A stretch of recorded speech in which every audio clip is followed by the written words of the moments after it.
Halo, shalom. Kita berjumpa lagi di sesi yang ketiga,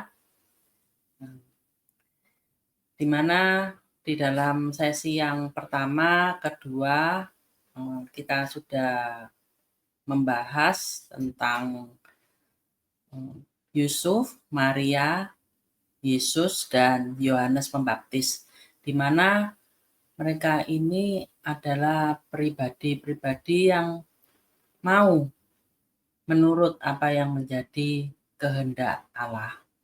Nah, untuk di sesi yang ketiga, saya ingin membahas tentang seorang tokoh dalam Alkitab yang kita semua saya rasa sudah mengerti ya, karena salah satu tokoh ini terkenal sih kalau menurut zaman sekarang mungkin viral gitu ya.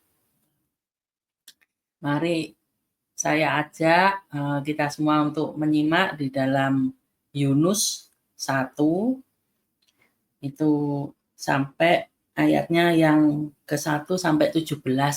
Saya akan bacakan terlebih dahulu untuk ayat-ayatnya.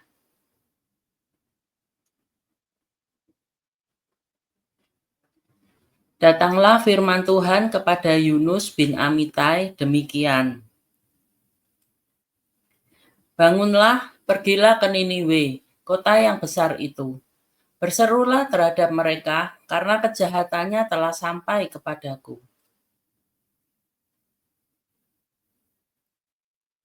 Tetapi Yunus bersiap untuk melarikan diri ke Tarsis, jauh dari hadapan Tuhan. Ia pergi ke Yafo dan mendapat di sana sebuah kapal yang akan berangkat ke Tarsis. Ia membayar biaya perjalanannya, lalu naik kapal itu untuk berlayar bersama-sama dengan mereka ke Tarsis, jauh dari hadapan Tuhan. Tetapi Tuhan menurunkan angin ribut ke laut, lalu terjadilah badai besar, sehingga kapal itu hampir-hampir terpukul hancur. Awak kapal menjadi takut, masing-masing berteriak-teriak kepada Allahnya, dan mereka membuang ke dalam laut segala muatan kapal itu untuk meringankannya. Tetapi Yunus telah turun ke dalam ruang kapal yang paling bawah dan berbaring di situ, lalu tertidur dengan nyenyak. Datanglah nakoda mendapatkannya sambil berkata, "Bagaimana mungkin engkau tidur begitu nyenyak? Bangunlah, berserulah kepada Allahmu. Barangkali Allah itu akan mengindahkan kita sehingga kita tidak binasa." Lalu berkatalah mereka satu sama lain, "Marilah kita buang undi, supaya kita mengetahui karena siapa kita ditimpa oleh malapetaka ini." Mereka membuang undi dan Yunuslah yang kena undi. Berkatalah mereka kepadanya, "Beritahukan kepada kami, karena siapa kita ditimpa oleh malapetaka ini? Apa pekerjaanmu dan dari mana engkau datang? Apa negerimu dan dari bangsa manakah engkau?" Sautnya kepada mereka, "Aku seorang Ibrani. Aku takut akan Tuhan Allah yang empunya langit, yang telah menjadikan lautan dan daratan." Orang-orang itu menjadi sangat takut, lalu berkata kepadanya, "Apa yang telah kau perbuat?" Sebab orang-orang itu mengetahui bahwa ia melarikan diri jauh dari hadapan Tuhan. Hal itu telah diberitahukannya kepada mereka.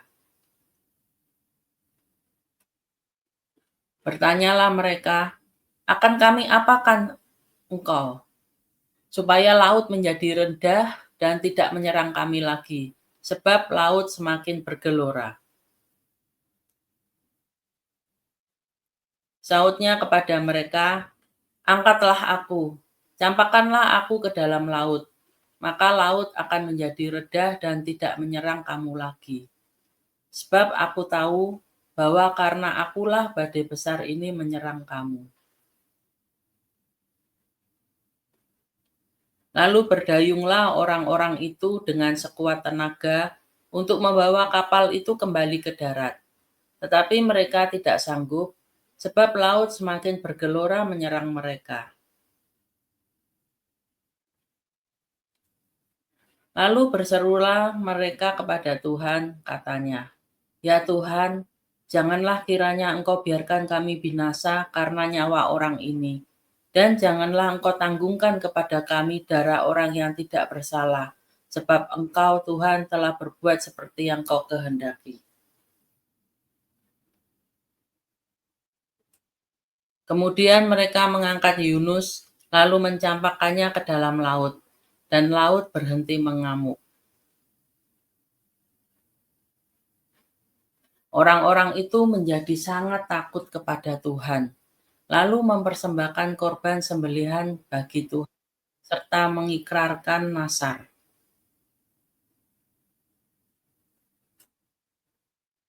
Maka atas penentuan Tuhan, datanglah seekor ikan besar yang menelan Yunus, dan Yunus tinggal di dalam perut ikan itu 3 hari 3 malam lamanya.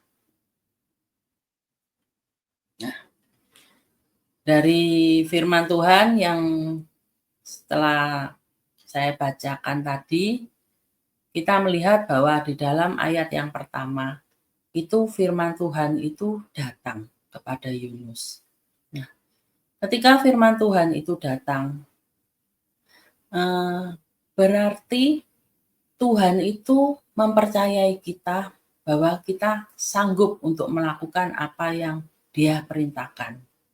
Nah, masalahnya buat kitanya itu nggak semudah itu mempercayai bahwa diri kita itu sanggup. Bener atau enggak ya? Karena itu juga yang problem yang saya alami. Mungkin ada teman-teman juga yang mengalami masalah yang sama. Ketika Tuhan menyuruh kita melakukan sesuatu, kita itu kadang tuh banyak alasan gitu ya. Kita bilang nggak bisa. Misalnya tugas pelayanan gitu, diberi tugas. Karena mungkin kita belum pernah melakukannya, atau mungkin karena kita waktunya itu nggak banyak gitu ya untuk waktu-waktu kosongnya. Itu kita beralasan, "Waduh jangan, saya nggak bisa, yang lain aja," gitu. Padahal kalau Tuhan sudah mempercayakan pada kita, itu pasti bisa kita lakukan. Nggak tahu gimana caranya itu ya kita mesti bergumul, nanya sama Tuhan. Mungkin kalau kita nggak bisa gitu ya, nggak terbiasa untuk sharing gitu, kita bisa ngomong, doa sama Tuhan, "Tuhan aku mau Tuhan, tapi gimana Tuhan? Kasih aku bahannya, apa yang mesti aku omongkan, yang apa yang mesti aku sharing-kan Tuhan." Itu harus sungguh-sungguh, karena kalau kita nggak bergumul dengan sungguh-sungguh itu nggak keluar itu hikmatnya itu. Ketika hati kita nggak beres gitu ya, itu kita akan kebingungan gitu.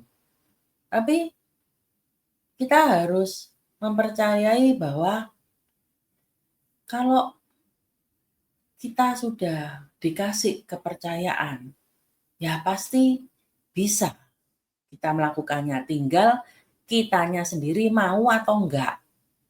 Nah, gimana caranya kalau kita ini orang sibuk? Nah, masa Tuhan itu nggak ngerti toh kalau kita itu sibuk? Kan Tuhan ya Allah Maha Tahu. Jadi kalau memang waktu kita seakan-akan memang sangat sibuk, itu ya nanya sama Tuhan, "Tuhan gimana Tuhan? Waktuku ini sibuk Tuhan, aku itu banyak kegiatan ini." Nah, nanti pasti akan dikasih jalannya, solusinya. Mungkin ada hal-hal yang bisa dipending dulu gitu ya. Dengan kita bisa melaksanakan apa yang menjadi tugas kita. Setelah itu selesai, kita kerjakan kembali tugas yang tadinya kita tunda. Jadi banyak faktor gitu loh. Tetapi, seperti yang kita pelajari hari ini dari Yunus ini, di mana itu judul yang di atasnya itu Yunus mengingkari panggilan Tuhan. Jadi ketika Yunus lari dari panggilan Tuhan, lari dari tugasnya, itu bukan karena Yunus, itu bukan karena Yunus ini nggak bisa, bukan karena Yunus ini nggak mampu, karena dia sudah melayani Tuhan sebelum-sebelumnya itu. Tetapi karena dia mempunyai pemikiran sendiri. Nah, ini kalau dari yang saya simpulkan ya, kenapa kok ada orang-orang itu yang tidak mau memenuhi apa yang Tuhan inginkan. Nah, itu yang pertama, itu karena kita itu terbiasa untuk jalan sendiri. Jadi, buat orang-orang yang kurang mengandalkan Tuhan, kurang bersandar sama Tuhan, lebih mengandalkan dirinya sendiri, itu nggak mudah untuk kita itu mau melakukan apa yang Tuhan mau. Oke, kalau yang Tuhan mau itu sesuatu yang menurut kita mudah untuk dilakukan, menurut kita itu nggak ada sesuatu yang merugikan, itu kita bisa oke-oke aja gitu melaksanakan. Tetapi jika itu menurut pemikiran kita nggak benar karena kita terbiasa untuk berjalan sendiri, itu nggak mudah. Jadi untuk Yunus ini, kenapa dia mengingkari panggilan Tuhan? Karena dia mempunyai pemikiran sendiri, di mana nanti akan kita pelajarin. Apa sih sebabnya kok Yunus ini mau lari dari Tuhan? Jadi dia melarikan diri gitu ya, ke Tarsis itu. Dia merencanakan untuk pergi jauh dari hadapan Tuhan. Tapi apakah kita itu bisa toh lari dari hadapan Tuhan? Masa Tuhan itu nggak bisa ngerti toh kita ada di mana? Nah, coba kita lihat untuk ayat pendukungnya. Karena kalau saya cuma sekedar ngomong aja, kan bisa aja itu adalah suatu spekulasi ya. Tetapi kalau apa yang sudah difirmankan, itu adalah suatu kepastian yang tidak bisa dibantah lagi. Yuk kita lihat di dalam Mazmur 139 ayat 7 sampai 8. Itu dikatakan di Mazmur 139 ayat yang ke-7. Kemana aku dapat pergi menjauhi roh-Mu? Kemana aku dapat lari dari hadapan-Mu? Jika aku mendaki ke langit, Engkau di sana. Jika aku menaruh tempat tidurku di dunia orang mati, di situ pun Engkau. Nah, dari yang kita lihat, yang kita pelajari dari firman Tuhan ini, bahwa tidak ada tempat yang sulit bagi Tuhan untuk menemukan kita. Jadi kalau dikatakan itu tadi ya, meskipun kita itu mendaki ke langit itu kan sesuatu yang kelihatannya itu hampir ya mustahil ya, kelihatannya itu sulit gitu ya, kalau mendaki ke langit. Kalau mau naik ke langit itu pakai pesawat terbang mungkin bisa ya gitu, kita ada di antara awan-awan gitu. Nah, dan juga menaruh tempat tidur di dunia orang mati itu suatu hal yang sangat-sangat sulit, yang nggak masuk akal kelihatannya itu, yang nggak mungkin bisa ditemukan oleh orang. Tetapi buat Tuhan itu nggak ada yang sukar. Karena Dia Allah yang menciptakan langit bumi, Dia Allah yang menciptakan kita. Gitu. Jadi kita mau menghindar kemanapun, ya Tuhan pasti bisa menemukan kita. Nah, begitu juga dengan Yunus ini, karena dia berpikir dengan pola berpikirnya sendiri. Dia merasa bahwa, "Ah, aku ngindar aja dari Tuhan, tak melarikan diri aja ke Tarsis, jauh dari hadapan Tuhan." Ternyata apa yang menjadi prediksinya itu salah. Dan kita lihat di dalam ayat yang keempat itu, meskipun Yunus sudah melarikan diri ke Tarsis, naik ke dalam sebuah kapal, tapi Tuhan itu ngerti gitu ya. Tuhan itu menurunkan angin ribut ke laut. Sehingga kapal itu yang dinaiki oleh Yunus itu hampir-hampir terpukul hancur. Jadi di sini itu kita melihat bahwa betapa berbahayanya, betapa pentingnya apa yang menjadi langkah kita ke depan itu. Karena di sini bukan lagi berbicara tentang kitanya. Yunus bukan berbicara tentang Yunusnya, tetapi dia juga tadinya yang tidak berpikir bahwa keputusannya itu bisa menjadi kerugian buat orang lain. Tetapi ternyata itu mempunyai dampak yang buruk terhadap orang-orang lainnya. Orang-orang yang berada di dalam kapal yang semestinya itu nggak ngerti apa-apa gitu ya. Ya nggak tahu Yunus ini siapa, nggak tahu Yunus ini sudah mendapat perintah dari Tuhan, tugas dari Tuhan dan ternyata melarikan diri dan mendapatkan pukulan dari Tuhan.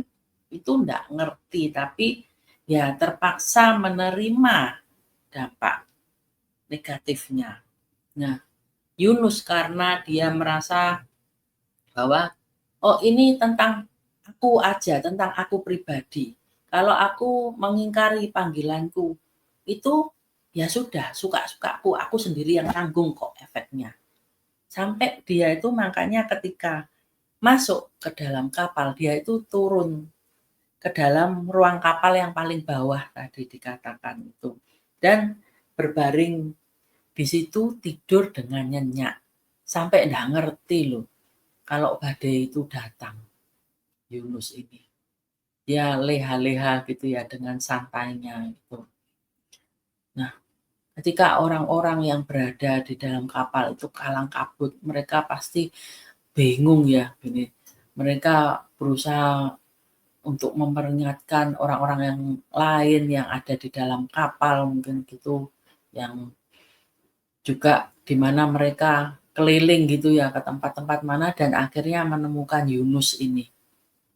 Dan mereka itu berkata gitu ya, di dalam ayat yang ke-6 itu dikatakan, sampai nakodanya sendiri loh yang mendapatkan Yunus ini, saking paniknya itu.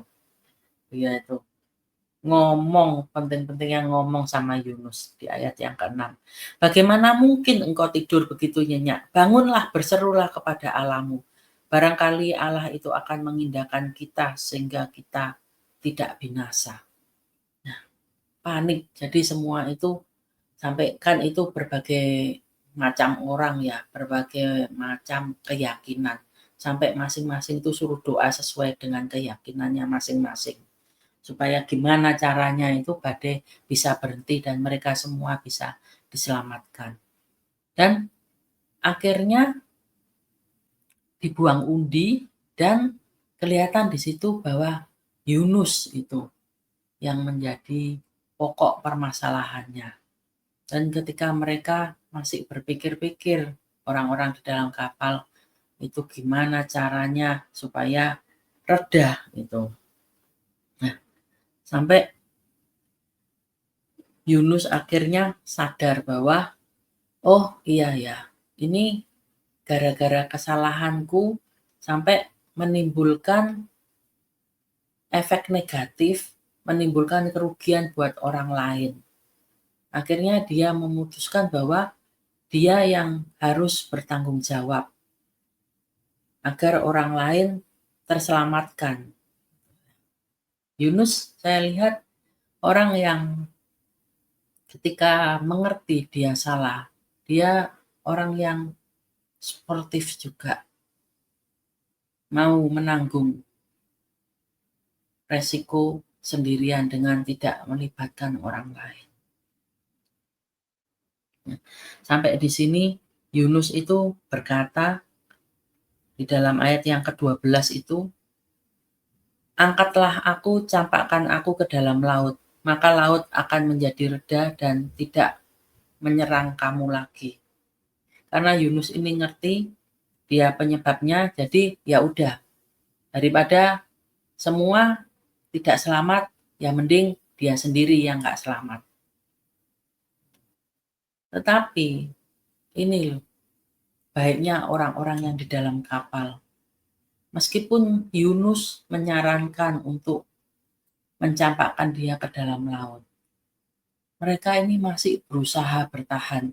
Gimana caranya tetap bisa selamat dari badai, tetapi tidak melempar Yunus ke dalam laut. Kadang orang-orang dunia, orang-orang yang tidak mengenal Allah, itu karakternya jauh lebih baik daripada orang yang ada di dalam Tuhan. Seperti yang diceritakan di dalam firman ini, mereka berbeda keyakinan dengan Yunus, tetapi mereka berusaha, mereka mempunyai hati nurani yang baik. Betapa kadang itu kita itu harus belajar apa yang menjadi keunggulan, apa yang menjadi sisi positif dari orang-orang yang berbeda keyakinan dengan kita. Jadi kita tidak bisa merasa bahwa kita itu yang paling benar. Kalau udah ngikut Tuhan itu yang paling the best, yang paling unggul. Enggak kayak gitu.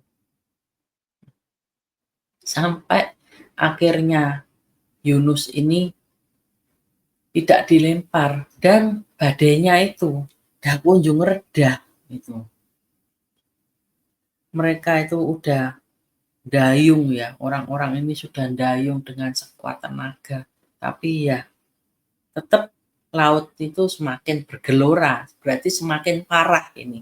Sampai mereka ya terpaksa gitu ya. Mereka itu melempar gitu ya.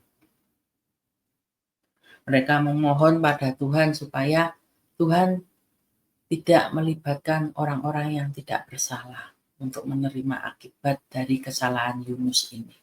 Dan dengan terpaksa mereka melemparkan Yunus ini ke dalam laut.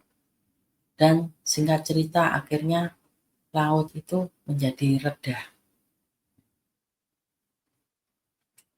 Nah, dan ketika laut berhenti mengamuk, itu membuat orang-orang yang ada di dalam kapal itu takut, sangat takut dengan Tuhan.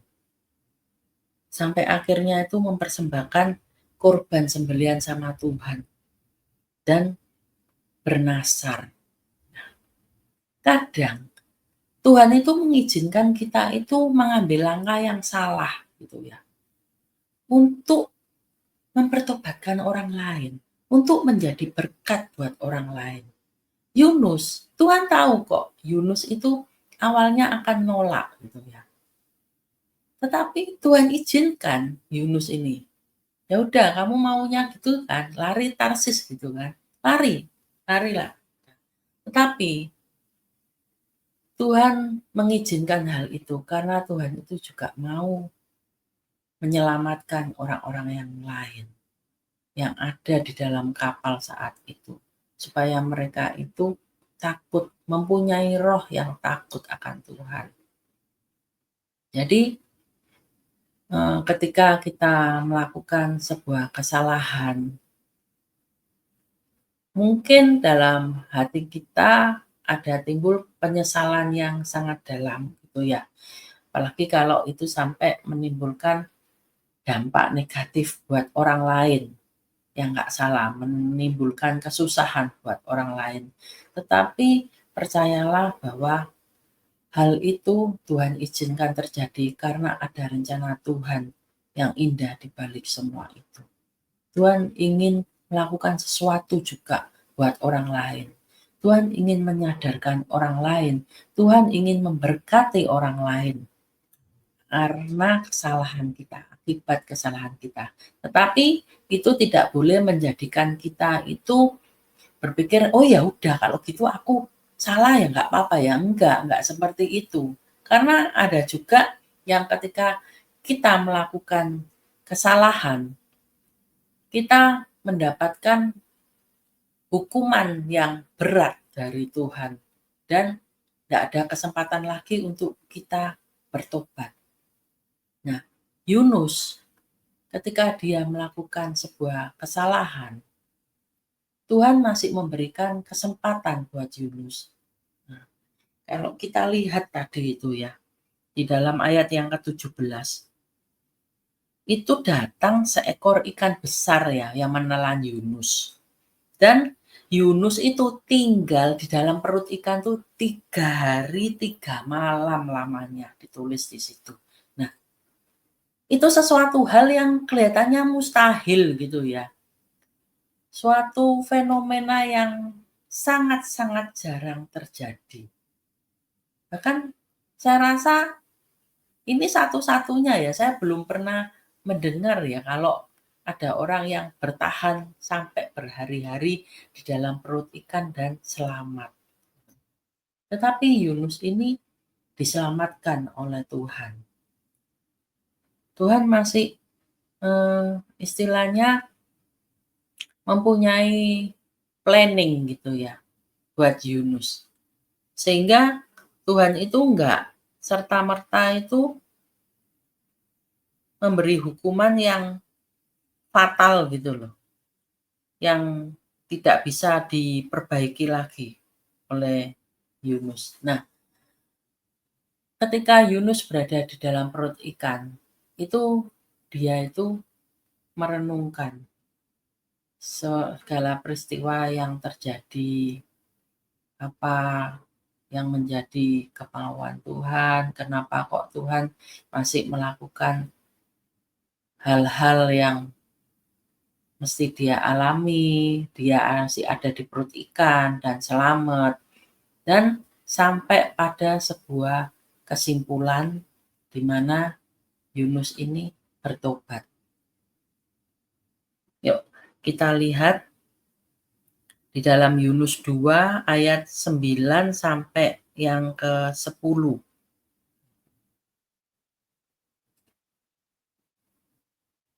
Saya akan bacakan Yunus 2 ayat 9 sampai 10. Tetapi aku dengan ucapan syukur akan kupersembahkan korban kepadamu. Apa yang kunasarkan akan kubayar. Keselamatan adalah dari Tuhan.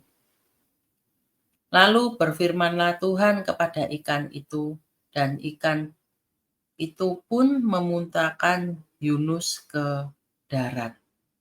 Nah, ketika Yunus ini sadar, dia menyesal akan kesalahannya, baru turun firman Tuhan. Baru Yunus dibebaskan dari perut ikan itu. Kadang kita itu harus melalui masa-masa yang sulit terlebih dahulu untuk kita itu bisa disadarkan, gitu ya. Tentunya berbagai macam peristiwa ya yang teman-teman hadapi yang mungkin berbeda antara satu dengan yang lainnya. Saya pun juga banyak mengalami proses bagaimana dengan kesombongan saya, dengan merasa bisa, dengan pola pikir saya sendiri, mengandalkan kekuatan saya sendiri, sehingga Tuhan itu memproses saya jadi dibentur-benturin gitu ya dengan masalah yang membuat saya itu gak berdaya gitu ya. yang pada akhirnya saya itu sadar bahwa hanya dengan pertolongan Tuhan saja itu semuanya itu bisa terselesaikan. Nggak bisa dengan cara saya, tapi harus dengan caranya Tuhan gitu. Demikian juga dengan Yunus ini. Nah, ketika dia sudah menyadarinya, itu pada akhirnya Tuhan itu memberi mandat kesempatan yang kedua itu. Saya mau bacakan kembali di dalam Yunus 3 ya, ayat 1 sampai ke 10 gitu. Datanglah firman Tuhan kepada Yunus untuk kedua kalinya demikian. Yunus 3 ayat 2. Bangunlah, pergilah ke Niniwe, kota yang besar itu, dan sampaikanlah kepadanya seruan yang kufirmankan kepadamu. Ayat yang ketiga, di situ dikatakan, bersiaplah Yunus lalu pergi ke Niniwe, sesuai dengan firman Allah. Nah, pada akhirnya Yunus ini langsung nurut ya ketika mendapat kesempatan yang kedua. Dia pergi ke Niniwe dan dikatakan bahwa Niniwe itu adalah sebuah kota yang mengagumkan besarnya. Dan 3 hari perjalanan luasnya. Dijelaskan dengan detail, jadi Niniwe ini kota yang besar gitu ya. Di mana di dalam kota yang besar itu juga ada kejahatan yang amat sangat besar. Karena itu Yunus diutus gitu ya.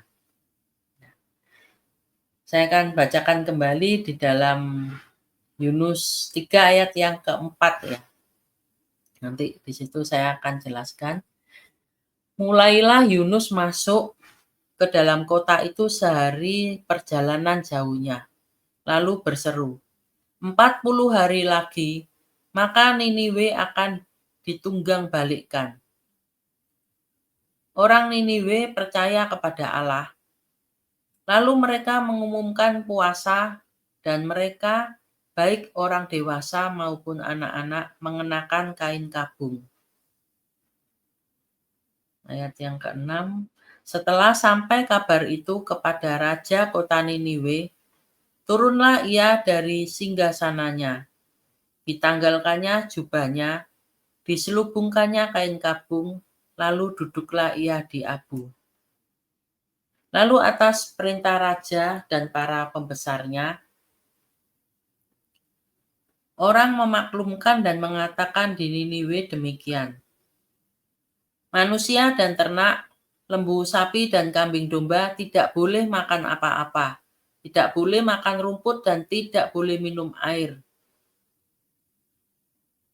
Haruslah semuanya, manusia dan ternak, berselubung kain kabung dan berseru dengan keras kepada Allah. Serta haruslah masing-masing berbalik dari tingkah lakunya yang jahat dan dari kekerasan yang dilakukannya.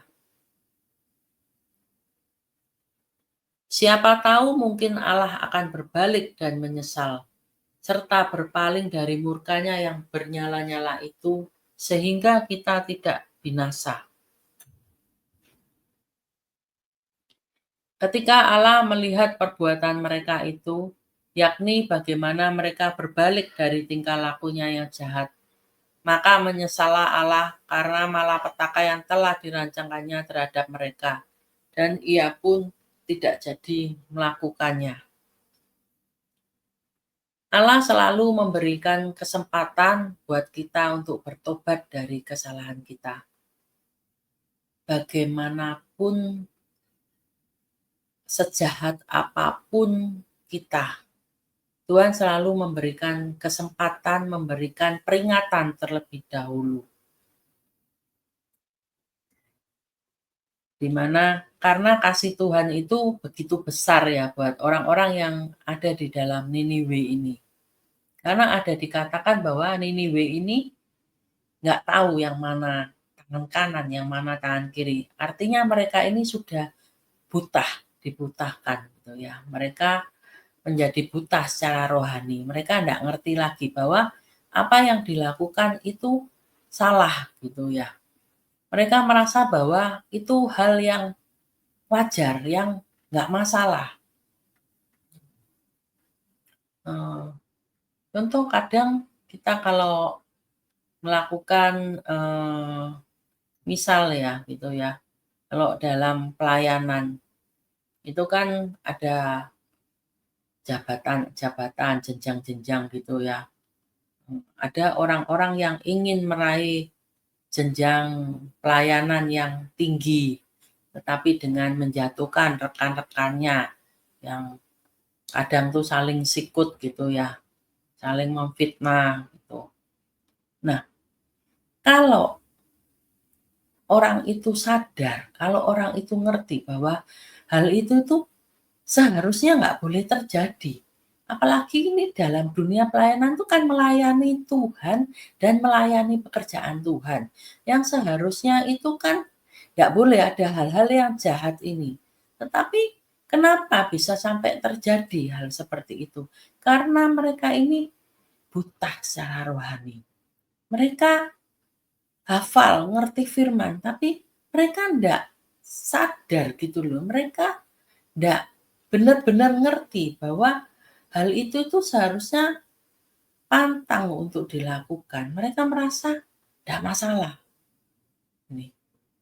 Yang penting mereka mempunyai tujuan dengan jenjangnya yang lebih tinggi itu, mereka bisa melayani lebih lagi gitu ya mungkin. Atau mereka mencari penghormatan gitu dari manusia, dari orang-orang yang ada di sekitarnya.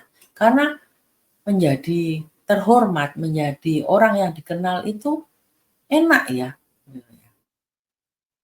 Dielu-elukan itu kita lebih suka gitu loh daripada kita itu tidak dianggap oleh orang lain. Nah, di sini ketika Yunus diperintahkan, dia memperingatkan orang-orang yang ada di Niniwe ini 40 hari lagi akan ditunggang balikkan oleh Tuhan. Dan efeknya karena peringatan dari Yunus ini, orang-orang ini langsung sadar loh. Padahal tadinya itu mereka begitu jahatnya. Tapi saat peringatan datang, dengan semudah itu, dengan secepat itu, mereka itu menjadi sadar gitu ya. Langsung rajanya itu memaklumkan tuh puasa gitu loh, nggak boleh makan apa-apa, nggak boleh minum air, sampai ekstrim gitu ya. Gitu. Supaya benar-benar itu sebagai tanda pertobatan mereka gitu. Dan pada akhirnya karena mereka ini mau sungguh-sungguh bertobat, Tuhan nggak jadi menghukum orang-orang yang ada di dalam kota Niniwe ini. Nah, betapa pentingnya tugas yang dari Tuhan ini, yang seharusnya tidak Yunus tolak pada awalnya. Tetapi Yunus mempunyai pemikiran tersendiri gitu ya. Yunus berpikir bahwa dia punya alasan kenapa kok dia itu nggak mau memperingatkan orang-orang yang di dalam Niniwe. Dan alasan Yunus ini saya rasa itu jahat sih kalau saya rasakan. Mari kita lihat di dalam Yunus 4 ayat 1 sampai ke 3.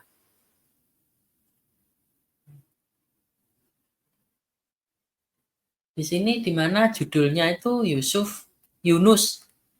Di mana judulnya ini Yunus ini belajar menginsyafi bahwa Allah mengasihi bangsa-bangsa lain. Tadinya Yunus ini enggak berpikiran seperti itu, enggak punya kasih gitu ya, kurang punya kasih gitu ya untuk bangsa yang lain. Saya bacakan di ayat yang ke-1, Tetapi hal itu sangat mengesalkan hati Yunus, lalu marahlah ia. Jadi karena Tuhan itu tidak menghukum orang-orang yang ada di Niniwe, itu menjadikan Yunus itu marah. Dan di ayat yang kedua, dan berdoalah ia kepada Tuhan, katanya, "Ya Tuhan, bukankah telah kukatakan itu ketika aku masih di negeriku? Itulah sebabnya maka aku dahulu melarikan diri ke Tarsis." Nah, di sini ketahuan kenapa kok Yunus ini enggak mau awalnya dikasih tugas sama Tuhan. "Sebab aku tahu bahwa Engkaulah Allah yang pengasih dan penyayang, yang panjang sabar, yang berlimpah kasih setia, serta yang menyesal karena malapetaka yang hendak didatangkannya." Nah, jadi sekarang ya Tuhan, cabutlah kiranya nyawaku, karena lebih baik aku mati daripada hidup. Loh, jahat banget ya Yunus ini. Orang jahat melakukan sebuah kejahatan ketika diperingatkan Tuhan dan mereka bertobat sampai akhirnya Tuhan mengampuni kesalahan mereka. Kok Yunus ini malah marah? Yunus ini malah kepingin mati. Padahal Yunus ini abdi Allah loh. Yunus ini ngerti firman Tuhan loh. Tapi apa yang dilakukannya, perilakunya itu tidak mencerminkan bahwa dia dipimpin oleh Tuhan. Ketika Tuhan menyertai kita di dalam setiap langkah kaki kita, kita itu pasti ada di dalam rule-nya Tuhan. Kita pasti ada di dalam jalannya Tuhan, kita tidak akan melenceng melakukan hal-hal yang jahat. Jadi ini harus dipisahkan ya. Kalau orang melakukan tugas yang dari Tuhan, itu penyertaan Tuhan itu pasti ada. Karena ada kepentingan Tuhan yang ada di dalamnya. Sekalipun, tapi itu maksud saya tidak menjamin gitu loh, bahwa orang ini disertai oleh Tuhan dalam kehidupannya sehari-hari di luar apa yang menjadi tugasnya. Karena kita lihat bahwa Yunus ini itu melakukan hal yang bertentangan loh. Kalau perintah Tuhan itu kan kasihilah Tuhan Allahmu dan kasihilah sesamamu. Tapi Yunus mengasihi Allah. Tetapi Yunus ini tidak mengasihi sesama manusia loh. Mungkin dia mengasihi orang-orang yang sebangsa dengan dia. Tetapi untuk bangsa-bangsa lain ini dia tidak seperti itu. Sampai dia itu berkeras, marah sama Tuhan gitu ya. Tetapi Tuhan itu juga nggak kurang akal gitu loh. Tuhan sanggup memberikan pengertian demi pengertian buat setiap kita. Demikian juga dengan Yunus. Karena mungkin buat Tuhan, Yunus ini harus mendapatkan sebuah pelajaran, baru dia ini ngerti. Jadi ketika Yunus marah, dia pergi gitu ya. Dia pergi ke suatu tempat gitu ya. Lalu atas penentuan Tuhan itu tumbuh sebatang pohon jarak melampaui kepala Yunus sehingga Yunus ini bisa bernaung di bawahnya. Tuhan melakukannya supaya dia itu terhibur daripada kekesalan hatinya. Nah, Yunus ini dikatakan tuh bersukacita karena dengan adanya pohon jarak ini. Sehingga dia terhibur Tetapi keesokan harinya, itu juga atas penentuan Tuhan. Itu ternyata pohon jara ini muncul ulat gitu ya, yang membuat pohon jara ini layu. Nah, di sini Yunus ini marah lagi sama Tuhan gitu. Karena pohon jara ini menjadi layu. Nah, di sini Tuhan itu memberikan sebuah pengertian gitu ya kepada Yunus melalui firman-Nya. Itu bisa kita lihat di dalam Yunus 4 ayat 10 sampai 11. Itu yang menjadikan Yunus itu dicelikkan matanya. Lalu Allah berfirman, "Engkau sayang kepada pohon jara itu, yang untuknya sedikit pun engkau tidak berjerih payah dan yang tidak engkau tumbuhkan, yang tumbuh dalam satu malam dan binasa dalam satu malam pula. Bagaimana tidak aku akan sayang kepada Niniwe, kota yang besar itu, yang berpenduduk lebih dari 120.000 orang, yang semuanya tak tahu membedakan tangan kanan dari tangan kiri dengan ternaknya yang banyak."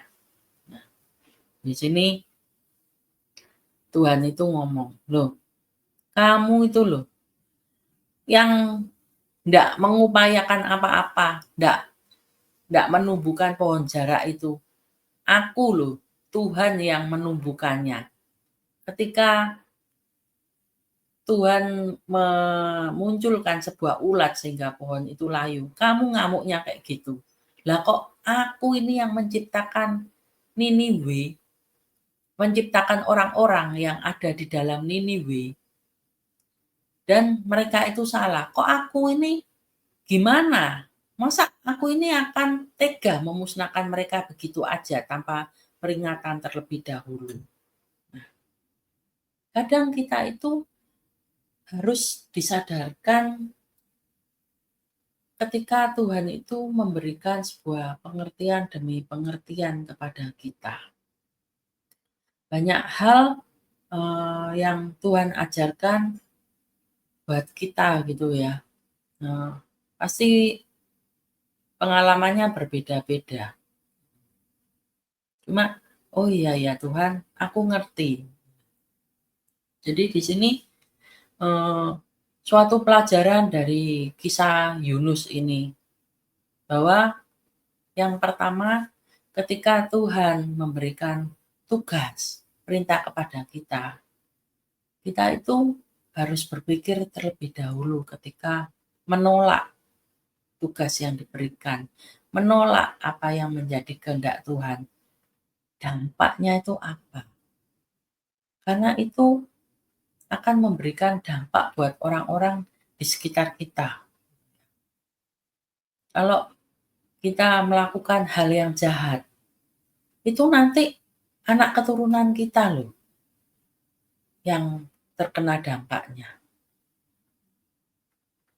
Kita yang nabur jahat, anak-anak kita, keturunan-keturunan itu yang nuai. Nuai yang hal yang gak baik. Jadi ini suatu pembelajaran buat kita, kita harus pikirkan itu. Dan Tuhan itu selalu sebenarnya itu selalu memberikan kesempatan yang kedua ketika kita itu mau bertobat. Jadi pasti setiap kita itu ada nggak pernah istilahnya tuh selalu nurut aja dengan Tuhan. Karena kan kadang apa yang menjadi keinginan Tuhan itu nggak selalu enak buat kita toh, menurut kita selalu mesti ada nggak enaknya toh. Misal kalau orang yang lagi sibuk gitu ya, sibuk bekerja gitu, disuruh melayani, dikasih pelayanan oleh gembalanya gitu ya. Itu kan tugas dari Tuhan kan, sama aja. Tapi itu nggak enak kan buat dia, karena dia harus mengeluarkan waktu yang ekstra. Di tengah-tengah dia bekerja dengan sibuknya, itu pasti udah capek gitu ya, udah menguras tenaga, tapi masih harus menyisihkan. Nah, di sini ujian apakah kita itu sungguh-sungguh mengasihi Tuhan itu juga bisa dilihat dari sini gitu. Nah, ketika kita, eee, misal gitu ya, kalau untuk contoh, yang mudanya gitu, misal kita itu dikasih kepekaan sama Tuhan, bahwa si A gitu ya, si A ini nanti akan melakukan hal yang jahat, dia akan jatuh gitu ya, dia akan mengalami kerugian dalam usahanya. Nah, kita ngerti, kita dapat bisikan dari Tuhan. Nah, ketika hal itu tidak terjadi, ya, padahal kita udah ngomong sama orang, kita mungkin sudah menyampaikan gitu ya, buat orang tersebut gini, "Eh, hati-hati ya," apa namanya, "kok aku dapatnya kayak seperti ini." Nah, dan hal itu enggak terjadi. Kadang itu bisa membuat kita itu kesal loh. Loh, kok nggak terjadi ya yang aku omongin itu?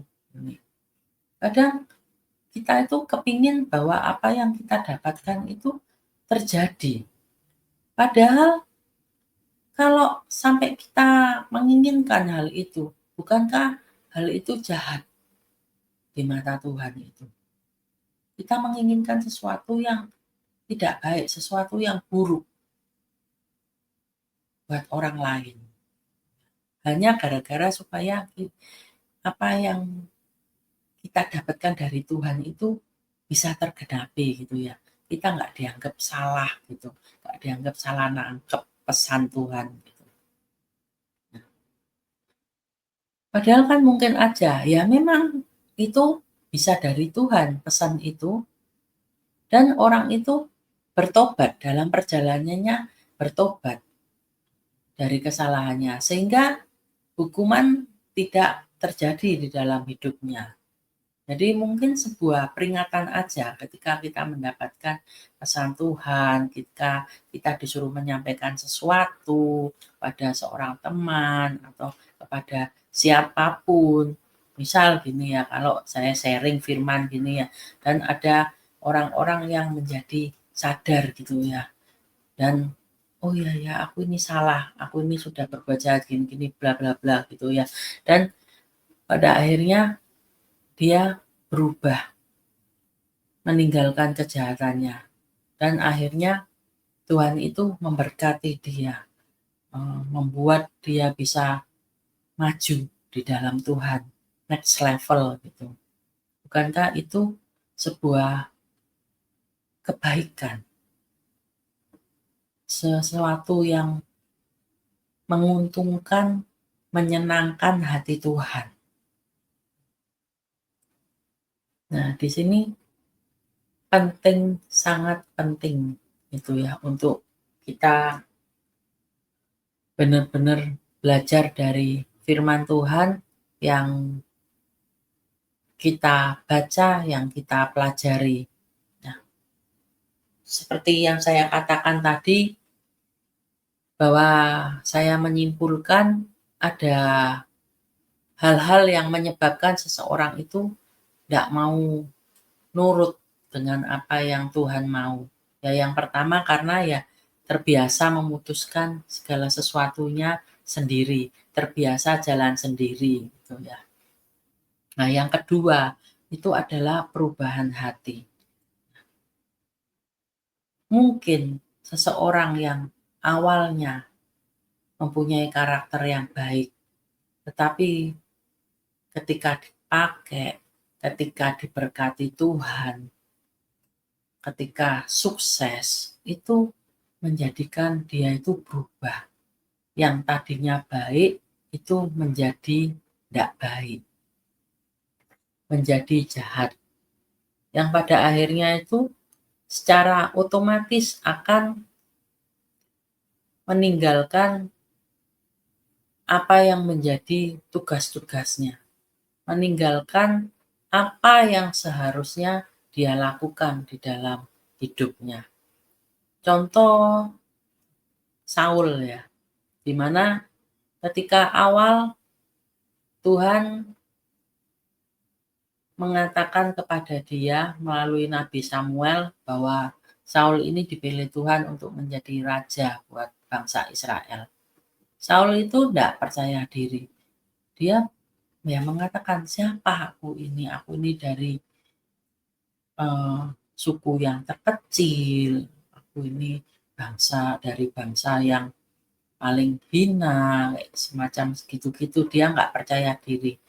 Tetapi ketika dia menjadi raja, diurapi oleh Tuhan, dia diberkati, dia sukses, penyertaan Tuhan itu ada, menjadikan hatinya berubah. Dia tidak mau kehilangan apa yang sudah menjadi haknya. Dia takut ditinggalkan oleh rakyatnya. Ketika waktu itu Nabi Samuel semestinya yang mempersembahkan korban, karena waktunya yang ditunggu itu udah gak datang-datang Nabi Samuelnya, sampai Raja Saul ini sendiri yang mempersembahkan korban karena dia takut ditinggalkan oleh rakyatnya.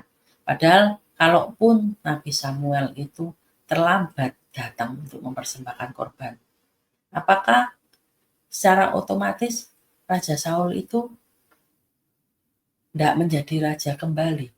Apakah secara otomatis Raja Saul ini dipecat oleh rakyatnya? Enggak kan?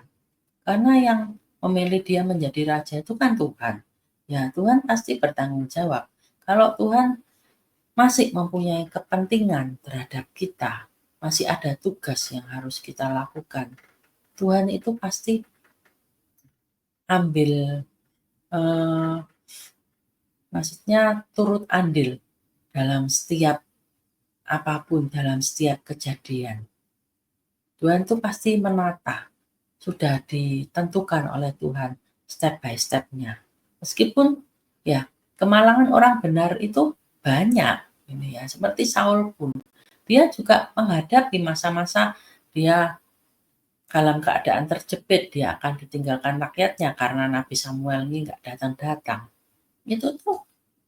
Tapi jika kita mau tetap benar-benar bersandar sama Tuhan, kita tetap mempercayakan diri kita di dalam tangan Tuhan, di dalam apa yang Tuhan perintahkan, itu semuanya itu akan berjalan dengan baik kok. Cuma ya itu lagi,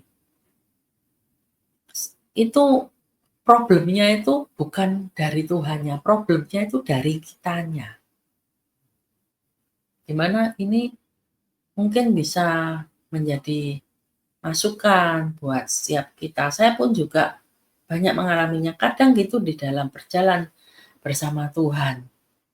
Tuhan udah ngomong, Tuhan udah berfirman. Ketika sesuatu yang Tuhan firmankan itu enggak kunjung datang, itu bisa menjadikan saya tuh goyah gitu ya. Hilang kepercayaan sama Tuhan gitu. Sehingga naik turun gitu perjalanan imannya. Tetapi pada satu titik saya tuh sadar gitu bahwa enggak bisa lari dari Tuhan ini. Ya satu-satunya cara, semakin lari semakin hancur kita itu.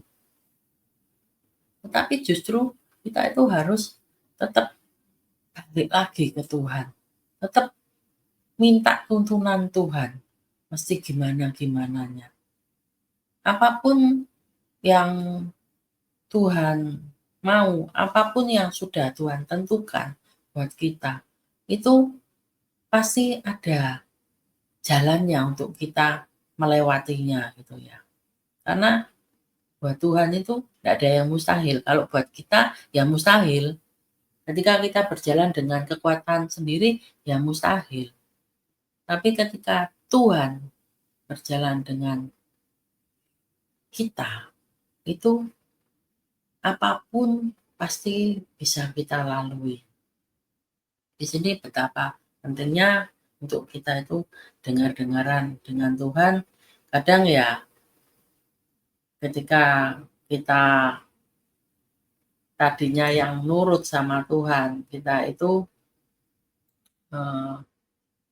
dibuat lancar gitu ya segala sesuatunya, itu menjadikan kita itu lupa diri gitu. Saya pun baru saja juga mendapatkan sebuah teguran supaya tidak sombong. Ya memang ketika saya yang tadinya nggak bisa sharing firman Tuhan, yang sangat-sangat sulit gitu ya, itu sampai akhirnya Tuhan kasih tugas dan Tuhan kasih hikmatnya, sampai saya bisa sharing, melakukan apa yang menjadi tugas saya. Nah, ketika lancar ini, itu bisa membuat hati saya itu berubah gitu ya. Mulai mandang itu enteng gitu ya.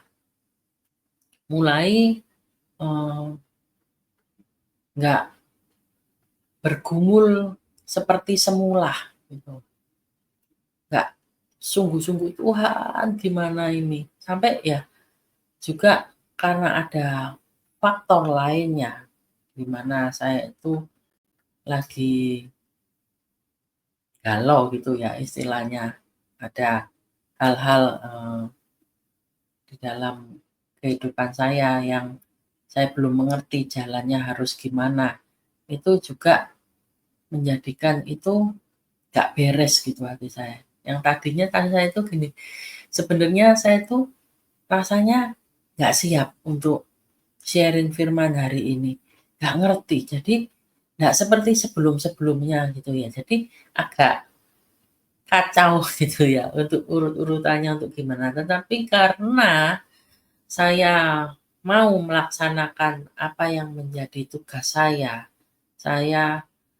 harus, menghargai orang orang yang ada di dalam studio yang bersiap untuk istilahnya untuk menunggu saya itu sharing firman ini, maka ya udah saya harus maju gitu.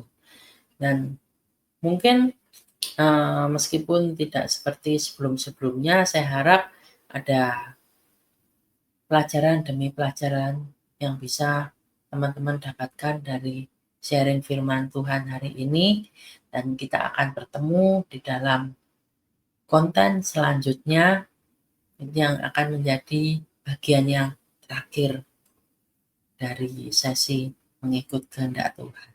Terima kasih, Tuhan Yesus memberkati.